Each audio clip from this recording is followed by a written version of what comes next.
आप लोग web browser daily use करते हैं वेबसाइट को विज़िट करने के लिए।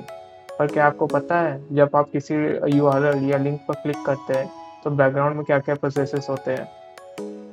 आज हम लोग यही डिस्कस करेंगे कि बिहाइंड द सीन क्या होता है जब आप किसी यूआरएल पर क्लिक करते हैं। Hello everyone, welcome back to my channel Prakhar Singh. जो आज का हमारा टॉपिक है कि क्या होता है जब आप कोई यूआरएल पे क्लिक करते हैं। इसके बहुत सारे हिडन प्रोसेस चलते हैं जैसे कि एचटीटीपी रिक्वेस्ट और बहुत सारी चीज़ें जो कि आज हम लोग वीडियो में डिस्कस करेंगे। वीडियो शुरू होने से पहले आपको कुछ बेसिक चीज़ पता होना चाहिए जैसे कि एचटीटीपी क्या होता है, एचटीटीपीएस क्या होता है, पोर्ट नंबर क्या होता है। तो चलिए पहले एचटीटीपी के बारे में बात करते हैं। हाइपर टेक्स्ट ट्रांसफ़र प्रोटोकॉल, ये एक एप्लीकेशन लेयर प्रोटोकॉल होता है। जो एचटीटीपी होता है वो HTML और डॉक्यूमेंट को ट्रांसमिट करने के लिए यूज़ होता है और ये बताता है कि मैसेज कैसे फॉर्मेट होगा और कैसे ट्रांसमिट होगा क्लाइंट और सर्वर के बीच में। जो क्लाइंट है यहाँ पे वो हमारा वेब ब्राउज़र है यहाँ पे। चलिए अब पोर्ट के बारे में बात करते हैं। जो पोर्ट होता है वो नंबर डोर की तरह होता है सर्वर के ऊपर। जो ये नंबर है वो कंप्यूटर को बताता है कि कौन सा सर्विस जो इनकमिंग डाटा आ रहा है वो हैंडल करेगा। जैसे कि पोर्ट 80, जो नॉर्मली जो पोर्ट 80 यूज़ होता है वो नॉर्मल वेब पेज के लिए यूज़ होता है और दूसरा पोर्ट नंबर 443 वो सिक्योर वेब पेज के लिए यूज़ होता है। तो चलिए अब हम लोग अपने मेन वीडियो के टॉपिक पर आते हैं कि क्या होता है जब हम लोग किसी यूआरएल पे क्लिक करते हैं। पहला स्टेप यहाँ पर होता है, पहले आपका ब्राउज़र जो आप जो डोमेन नेम डाले हैं वो पहले उसे ब्रेक करेगा प्रोटोकॉल और डोमेन में। जैसे कि प्रोटोकॉल https डोमेन google.com।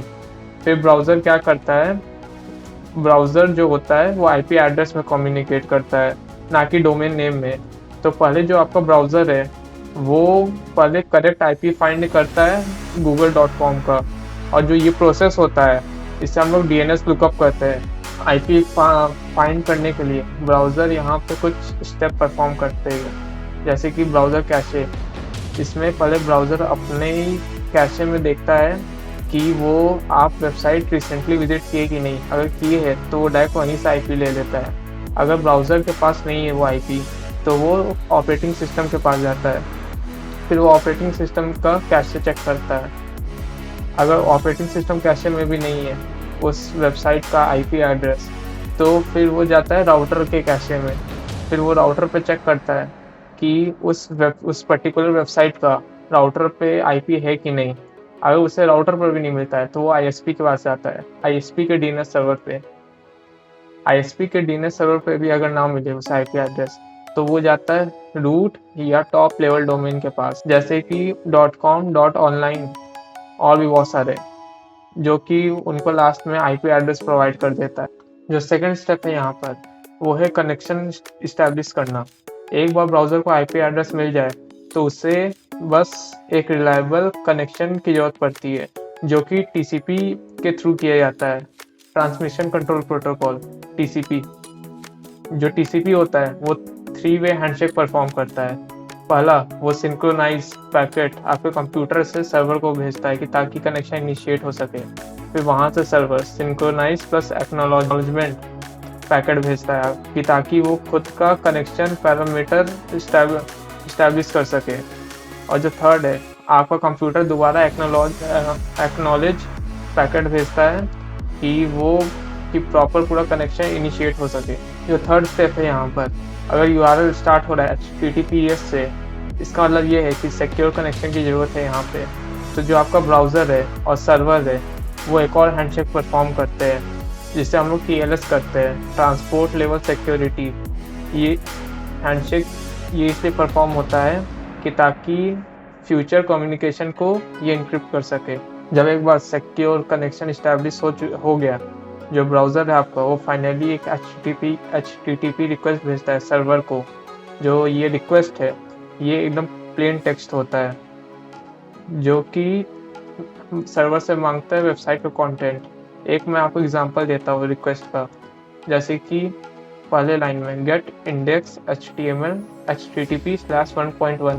तो यहाँ पर HTTP 1.1 है वो यहाँ पर आपका HTTP का वर्जन बता रहा है, और जो index.html है यहाँ पर है, ये बोल रहा है कि जो वेबसाइट का मुझे मेन पेज चाहिए। और जो सेकंड लाइन है host google.com, ये बता रहा है कि मुझे मेन पेज चाहिए google.com का। और ये इतना ही नहीं है, इसमें बहुत सारे इंफॉर्मेशन इंक्लूडेड है, जैसे कि ब्राउज़र का टाइप, यूज़र एजेंट, कुकी और एक्सेप्टेड फॉर्मेट। जो फिफ्थ स्टेप है यहाँ पर वो है रिस्पॉन्स। जो आपका वेब सर्वर है जैसे कि अपाचे, वो HTTP रिक्वेस्ट को रिसीव करता है और उसे प्रोसेस करता है। वो सर्वर साइड कोड रन करता है और डाटाबेस से इंफॉर्मेशन फेच करता है। जब उसे एक बार सारा रिक्वायर्ड रिसोर्सेज मिल जाता है तो वो आपको आपके ब्राउज़र पे HTTP रिस्पॉन्स के थ्रू भेज देता है। जब सर्वर रिस्पॉन्स आपको भेजता है उसमें जनरली 3 चीज़ें होते हैं। पहला स्टेटस कोड, अगर 200 है मतलब कि सब कुछ एकदम ठीक है। अगर 400 है या 404, 403 मतलब कि आप जो फाइंड कर रहे हैं वो एग्जिस्ट नहीं करता। सेकंड है वो हेडर। जो हेडर होता है वो रिस्पॉन्स के बारे में इंफॉर्मेशन आपको बताता है, जैसे कंटेंट टाइप, जैसे कि टेक्स्ट या HTML। और फिर जो होता है वो होता है बॉडी, जो होता है एक्चुअल कंटेंट पेज का, जो कि यूजुअली HTML का होता है। और इतना सब कुछ करने के बाद आपका ब्राउज़र वो पेज को रेंडर करता है, फिर वो आपको दिखाता है। चलिए अब वीडियो ख़त्म करते हैं। आप जब पर भी URL पे क्लिक करते हैं तो तुरंत वेबसाइट खुल जाता है, पर लेकिन उसके पीछे बहुत सारे प्रोसेसेस चलते हैं। अगर आपको वीडियो पसंद आया है प्लीज़ लाइक, सब्सक्राइब, शेयर ज़रूर कीजिएगा। Stay smart, stay secure.